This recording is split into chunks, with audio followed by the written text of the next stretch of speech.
Okay, moving on to the next articles. Why EVMs must go. This article focuses on electronic voting machines ಅನ್ನೋದು ಎಷ್ಟು ಮಟ್ಟಿಗೆ ಡೆಮೋಕ್ರಸಿನ ಉಳಿಸಲಿಕ್ಕೆ ಪ್ರಯತ್ನ ಪಡ್ತಾ ಇದೆ ಅಥವಾ how much extent it is supporting democracy. ಈ article ಇದ್ರ ಮೇಲೆ ಫೋಕಸ್ ಮಾಡುತ್ತೆ. In recent election which was held in Madhya Pradesh ನಲ್ಲಿ ನಡೆದಕ್ಕಂಥ ಎಲೆಕ್ಷನಲ್ಲಿ there was something mismatch between the elections polled and elections counted. ಏನಾಗುತ್ತೆ, ಈ ಎಲೆಕ್ಷನ್ನಲ್ಲಿ ಎಷ್ಟು ವೋಟ್ಗಳು ಪೋಲ್ ಆಗಿದ್ವು ಮತ್ತು ಎಷ್ಟು ವೋಟ್ಗಳು ಕೌಂಟ್ ಆಗಿದ್ದು ಇದ್ರ ಎರಡರ ಮಧ್ಯದಲ್ಲಿ there was a mismatch. So this mismatch has raised the question of using electronic voting machines. VVPATಗಳನ್ನ ಯೂಸ್ ಮಾಡಬೇಕು ಬೇಡವೋ ಅನ್ನೋ ಕ್ವಶನ್ ಮಟ್ಟಿಗೆ ಅರೈಸ್ ಆಗಿದೆ. So this article mainly focuses on the use of electronic voting machines should be out and we should go back to the ballot papers which were use in the previous days. And one thing, ಒಂದೇ ಒಂದು vote single vote miss ಆದರೂ ಕೂಡ it is against the democracy. So according to the facts, democracy is one of the legitimate form of government because it runs on the will of the people. Democracy, ಪ್ರಜಾಪ್ರಭುತ್ವ ಅನ್ನೋದು it is one of the very good form of government because it runs according to the will of the people. ಜನ ಹೇಗೆ ಹೇಳ್ತಾರೆ government ಅನ್ನು form ಆಗೋದ್ರಿಂದ ಪ್ರತಿಯೊಬ್ಬ ಪ್ರಜೆಗಳಿಗೂ ಕೂಡ ಅವ್ರದ್ದೇ ಆದ ಮೂಲಭೂತಗಳ ಹಕ್ಕುಗಳನ್ನು ಕೊಡೋದ್ರ ಮೂಲಕ we are giving importance to the democracy. So ಈ ವೋಟಿಂಗ್ ಪೋಲ್ಡ್ ಅಂದರೆ the number of votes we poll and the number of votes we count should be same so that we are maintaining transparency, verifiability and secrecy. So ಈ ಮೂರು parameters, ಒಂದು transparency, ಎರಡನೇದು ವೆರಿಫೈಬಿಲಿಟಿ, ಮೂರನೇದು secrecy, these factors should fulfill the voting patterns. These three parameters should be fulfilled in the voting patterns. So Madhya Pradesh ಏನಾಗಿದೆ, this has been mismatched in the electronic voting machines. So in this article the author has raised concerns regarding the use of electronic voting machines. So it gives out the differences between ballot papers which was used in the previous days and the electronic voting machine which we are using in the present. So here he says that ಮೂರು key ಪ್ಯಾರಾಮೀಟರ್ಗಳನ್ನ ಇಟ್ಕೊಳ್ತಾರೆ ಇವರು. ಒಂದು transparency, ಎರಡನೇದು ವೆರಿಫೈಬಿಲಿಟಿ, ಮೂರನೇದು secrecy. ಈ ಮೂರು ಪ್ಯಾರಾಮೀಟರ್ಸ್ಗಳು ballots ಅಷ್ಟು fulfil ಮಾಡುತ್ತೆ ಅಥವಾ VVPAT, that is voter verifiable electronic machines, what we call as electronic voting machines. ಇವೆರಡಕ್ಕೂ ಇರ್ತಕ್ಕಂಥ ಡಿಫ್ರೆನ್ಸ್ಗಳು ಇವೆರಡು ಎಷ್ಟು ಈ ಪ್ಯಾರಾಮೀಟರ್ಸ್ಗಳನ್ನ ಫುಲ್ಫಿಲ್ ಮಾಡ್ತವೆ ಅನ್ನೋದನ್ನು this article stretches actually. Coming to the transparency, ballot ಪೇಪರಲ್ಲಿ counting is done in the front of the voter. We can just see the counting or in which way it happens. Counting ಯಾವ ರೀತಿ ಆಗುತ್ತೆ ಅನ್ನೋದು ballot paper ಟ್ರಾನ್ಸ್ಪರೆನ್ಸಿನ provide ಮಾಡುತ್ತೆ. But electronic voting machines we can't see the counting of a machine. ಈಗ ಅಕಸ್ಮಾತ್ electronic voting machine is hampered or it is hacked or it is malfunction, the VVPAT is not visible, it is not transparency. We can't see that how the electronic machine is counting. So if there is some problem within this VVPAT, it makes a great problem for counting in elections, which is a great threat for democracy. I meant to say that it is a discrepancy for a democracy, a smooth running of democracy. ಎರಡನೇದು verifiability. See visually ಈಗ the ballot ಪೇಪರಲ್ಲಿ ನಾವು vote ಮಾಡಿದಾಗ we vote on the paper, we can see visualize that we have voted on the paper, on to which contestant we have voted, to which party we have voted. This verifiability we feel that, but when it comes to the VVPAT it cannot be verified even later. So again a discrepancy ಆಯಿತು, recounting ಕರಿಬೇಕು ಅಂತಂದ್ರೆ ballot paper can be recounted easily, while the VVPATs can't be recounted. electronic machines ಗಳನ್ನ ಮತ್ತೆ recount ಮಾಡಲಿಕ್ಕಾಗಲ್ಲ. This is one of the again drawback of VVPATs. ಮೂರನೇದು secrecy. If example this is some particular village people ಜನ ಇಲ್ಲಿ vote ಮಾಡ್ತಾರೆ. So electronic voting ಏನು ಮಾಡುತ್ತೆ, electronic voting machines ಏನು ಮಾಡುತ್ತೆ, it will gives the entire data of the voting. ಇಷ್ಟು ಜನ ಇಂಥ ಪಾರ್ಟಿ ವೋಟ್ ಮಾಡಿದ್ದಾರೆ.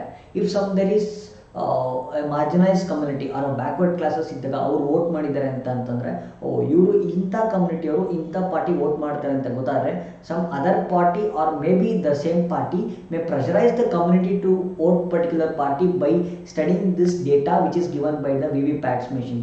So in case of ballot papers, we can mix the ballot papers of one particular village and mix the ballot paper of second particular village, and we can shuffle and we can go for counting. So this mixed data cannot disclose the secrecy of the particular village, which maintains the secrecy. When the secrecy of the particular village or counting secrecy of the counting in a particular village is maintained, they can vote to any party independently. So if there is no secrecy, there is a chances of pressurizing the community to vote a particular party, or it can be election political tactic or political strategy to pressurize the communal marginalized community to vote a particular party. So this secrecy will be absent in VVPATs. So, but here by mixing the ballot papers one with one particular village with another particular village, this can be, the secrecy can be bought out here. Verifiability we can verify by the present data which is given by the voting. Transparency, which is very, the election we vote to a particular party, that is visualized. So transparency, verifiability and secrecy, these three factors are clearly fulfilled by the ballot papers, where electronic voting machines do not fulfill this and form a hindrance for a particular voting. So the developed mostly the technologically advanced countries, something the Netherlands agirbodu, Ireland agirbodu, Germany agirbodu, technologically advanced ಆಗಿದ್ರು ಕೂಡ they went back to the ballot papers, so that this VVPATs or electronic voting machines pose such kind of problems to them. So India should also think of going back to the ballot papers, where the three parameters of voting, transparency, verifiability ಮತ್ತು secrecy ಮೂರು fulfill ಆಗುವಂತ ಕಡೆ India move ಆಗಬೇಕು. So this is the concern of this article in this is the concern of the author in this article. And again, conclusion is VVPAT, so voter verifiable electronic machine in there, it's just a solution to half of a problem, not full problem. So ಈ ಮೂರು ಪ್ಯಾರಾಮೀಟರ್ಗಳನ್ನ ಹೇಗೆ fulfil ಮಾಡಲ್ಲ, ಈಗ ಅರ್ಧ problem ಮಾತ್ರ fulfil ಮಾಡುತ್ತೆ ಅಂತ we have still studied. And with VVPATs, secrecy is a still issue, and I already said that how it has been not fulfilling the part of secrecy. And counting remains opaque. So because electronic voting ಮಿಷಿನ್ಸ್ಗಳಲ್ಲಿ election proper ನಡೆದಿದೆಯಾ ಇಲ್ವಾ ಅಂತ check ಮಾಡಲಿಕ್ಕೆ random ಆಗಿ ಒಂದು electronic voting ಮಿಷಿನ್ಗಳನ್ನ ಎತ್ಕೊಂಡು recount ಮಾಡ್ತಾರೆ ಬಿಟ್ರೆ, we can't count every voting polls which is polled by the voters. So this becomes, the counting becomes opaque here, which can't be which is not transparent and which cannot be visualized and which cannot be recounted very easily. So the Election Commission of India should provide a process, the solution for this, which is behind suspicion. So ಯಾವುದೇ ರೀತಿ ಅನುಮಾನಗಳಿಗೆ ಆಸ್ಪದ ಕೊಡದೇ ಒಂದು particular ಪ್ರೋಸೆಸ್ನ ತರೋದ್ರ ಮೂಲಕ election commission of India should avoid in a such A way that the three parameters of the election, that is transparency, verifiability and secrecy should be maintained by the Election Commission of India ಇದನ್ನು ತರಬೇಕು. So the article focuses in this way. So coming on to the next article, the next is growth made picked up by India in 2019. So this news becomes very important because World Economic Outlook and a report which is published by International Monetary Fund has been launched. So the report says that the growth of India may project up to 7.5 in 19 and 7.7 in 20. So the projection of the growth is not very much important, but when it comes to the World Economic Outlook, so ಯಾವ organization ಯಾವ report publish ಮಾಡುತ್ತೆ ಅನ್ನೋದು, that becomes very important part for all the competitive examinations. So when it comes to the World Economic Outlook, it is published by IMF. So International Monetary Fund, remember once again I am saying International Monetary Fund publishes World Economic Outlook. So this one of the report which is published by International Monetary Fund, and this report is biannual. Biannual, it means 2 times. They publish report twice in a year. So according with this report, even IMF ಇನ್ನೂ 2 ರಿಪೋರ್ಟ್ಗಳನ್ನ publish ಮಾಡುತ್ತೆ. ಒಂದು global financial report, global financial stability report, and other one is physical monitor. So remember which are all the ಯಾವ ಮೂರು report ಗಳನ್ನ publish ಮಾಡುತ್ತೆ ಅನ್ನೋದು, that becomes very important part of the examination. One is World Economic Outlook, another one is Global Financial Stability Report, and third one is Physical Monitor. So Global Financial Stability Report ಅಲ್ಲಿ what are all the financial risk that is associated with the market to grow. ಅಂದ್ರೆ ಈಗ ಒಂದು financial risk ಏನಿದೆ, financial risk to continue the financial market of the global system financial risk ಏನೇನಿದೆ ಒಂದು financial system built ಮಾಡೋದಂಗೆ ಆ risk ಅಸೆಸ್ಮೆಂಟ್ಗಳು ಏನೇನಿರುತ್ತೆ, ಸೊ ಮೆಷರ್ಸ್ ಏನೇನಿರುತ್ತೆ, ಸೊ ಫಿನಾನ್ಷಿಯಲ್ ಸ್ಟೆಬಿಲಿಟಿ ಬರೋದಕ್ಕೆ ಇಡೀ ಎಂಟೈರ್ ಗ್ಲೋಬಲಿ ಏನೆಲ್ಲ ಪ್ರಯತ್ನಗಳನ್ನ ತರಬೇಕು ಅನ್ನೋದನ್ನ ಈ ಒಂದು ರಿಪೋರ್ಟು ಪಬ್ಲಿಷ್ ಮಾಡುತ್ತೆ. Fiscal monitor also it is a biannual, ವರ್ಷಕ್ಕೆ 2 ಸತಿ, ಸೊ 6 ಮಂತ್ಸ್ ಒಂದು ಸತಿ ಪಬ್ಲಿಷ್ ಆಗುತ್ತೆ. So it is A around finance developments, ಹಣಕಾಸು ವಿಚಾರಗಳನ್ನ ಮತ್ತೆ ಉತ್ತೇಜನಗೊಳಿಸಲಿಕ್ಕೆ ಏನೇನು ಬೇಕು ಅನ್ನೋದಕ್ಕೆ ಫಿಸಿಕಲ್ ಮಾನಿಟರ್ನ ರಿಪೋರ್ಟ್ ಪಬ್ಲಿಷ್ ಆಗುತ್ತೆ. So these 3 reports become very important with the factual part of any competitive examination. So next, coming to the next news, 19 amphibian species are critically endangered in the ZSI list. So ZSI ಅಂತಂದ್ರೆ Zoological Survey of India. Zoology means study of animals. So Zoological Survey of India ಏನು ಹೇಳುತ್ತೆ, it report suggests that 19 of the amphibians are critically endangered and 33 species of Indian species of amphibians are endangered. So ಈಗ IUCN ಅಂತಂದ್ರೆ it defines many categories like vulnerable, endangered, critically endangered and even extinct. So ಇದಕ್ಕೆ ಈ ಥರ ಕರೀಲಿಕ್ಕೆ vulnerable ಅಂತ ಕರೀಲಿಕ್ಕೆ, endangered ಅಂತ ಕರೀಲಿಕ್ಕೆ, ಕ್ರಿಟಿಕಲ್ ಎಂಡೇಂಜರ್ಡ್ ಅನ್ನಲಿಕ್ಕೆ ಅಥವಾ ಎಕ್ಸ್ಟೆಂಟ್ ಅನ್ನಲಿಕ್ಕೆ ದೇರ್ ಆರ್ ಪ್ಯಾರಾಮೀಟರ್ಸ್. ಯಾವುದೇ ಒಂದು ಸ್ಪೀಸೀಸು ಈ ಕೆಟಗರಿಯಲ್ಲಿ ಬೀಳುತ್ತಾನೆ, it has got its own criterias to go into these categories. So when it comes to the amphibians, already in the recent days in India 19 species have become critically endangered while 33% of the species have become endangered. So total out of 432 species 19% of the data is deficient. ಅಂತಂದರೆ 432 amphibian ಸ್ಪೀಸೀಸ್ಗಳಲ್ಲಿ 19% ಸ್ಪೀಸೀಸ್ಗಳ ಬಗ್ಗೆ ಡೇಟಾಗಳು ಸಿಗ್ತಾ ಇಲ್ಲ. Mean they are present are they absent are they become critical endangered or extinct. 19% of the species 19% of the data is deficient ಸಿಗ್ತಾ ಇಲ್ಲ.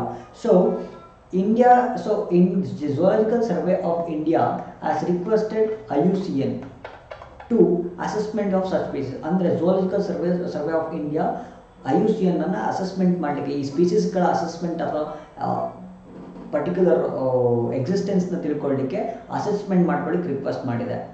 So moving on to the next news, for the same news, criteria for the critically endangered and criteria for endangered. So ಯಾವುದೇ population, ಈಗ species population example if you take crab ಅನ್ನೋದೊಂದು species ಅಂತ ತಗೊಂಡ್ರೆ, if it becomes critically endangered, ಇದು crab population ಮುಂಚೆ ಎಷ್ಟಿತ್ತು ಅದು 90% of the population if it is reduced, ಕಡಿಮೆ ಆಗಿದ್ದು ರೀಸೆಂಟ್ 10 ಇಯರ್ಸಲ್ಲಿ ಕಡಿಮೆ ಆಗಿದ್ದರೆ it goes into the critically endangered area. And also if the crab population becomes less than 50 matured individuals, ಅಂದರೆ ಒಟ್ಟಾರೆ ಪಾಪ್ಯುಲೇಷನ್ಲಿ 50 ಸ್ಪೀಸೀಸ್ಗಳಿಂದ ಕಡಿಮೆ ಉಳ್ಕೊಂಡಿದ್ರೆ that particular species is called as critically endangered. And if criteria for endangered ಅಲ್ಲಿ if the species population, if the crab population has become less than 70% in the recent 10 years, that particular species has been called as endangered.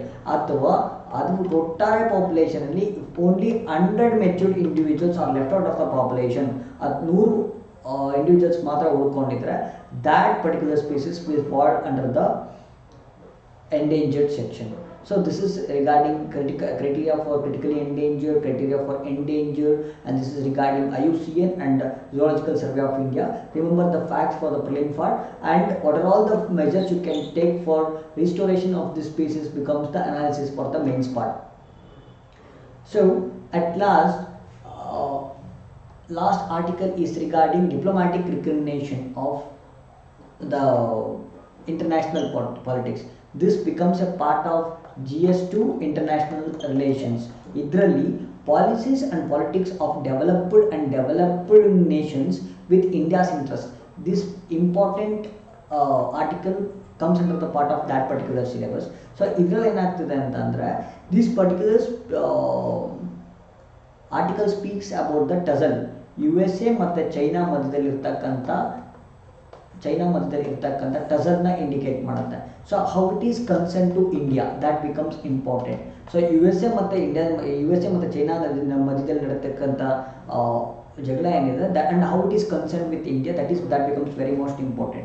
So what happened ಅಂತಂದ್ರೆ Huawei, that is a very electronically electronically manufactured industry like company of China, ಅದರ chief financial officer is arrested in Canada, is arrested in Vancouver, Canada, which is posed by US. I meant to say that USA, the chief financial officer of Huawei, that particular electronic company, is arrested in Canada, though he is not a person who is to be arrested in Canada. ಅವ್ರು ಏನು ಕೆನಡಾದಲ್ಲಿ ಅವ್ರು ತಪ್ಪಾಗಿಲ್ಲ ಅಂದರೂ ಕೂಡ ಅವ್ರನ್ನ ಕ್ಯಾನಡಾದಲ್ಲಿ arrest ಮಾಡಿದೆ because of the reason this one term called as long term jurisdiction ಅಂತ ಅಂದರೆ like ಒಂದು ಕಂಟ್ರಿ ಇನ್ನೊಂದು ಕಂಟ್ರಿನಲ್ಲಿರ್ತಕ್ಕಂಥ ತನಗೆ ಬೇಕಾಗಿರೋರನ್ನ ಅರೆಸ್ಟ್ ಮಾಡಲಿಕ್ಕೆ ತನ್ನ ಲೀಗಲ್ ಜ್ಯೂರಿಸ್ಡಿಕ್ಷನ್ನ ಎಕ್ಸ್ಟೆಂಡ್ ಮಾಡ್ಕೊಳ್ಳೋದು. Like America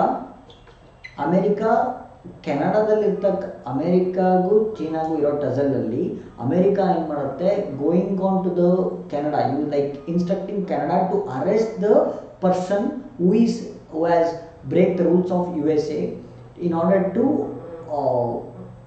arrest the person as occurred in Canada. Let me say that, see, there is a company called as Huawei.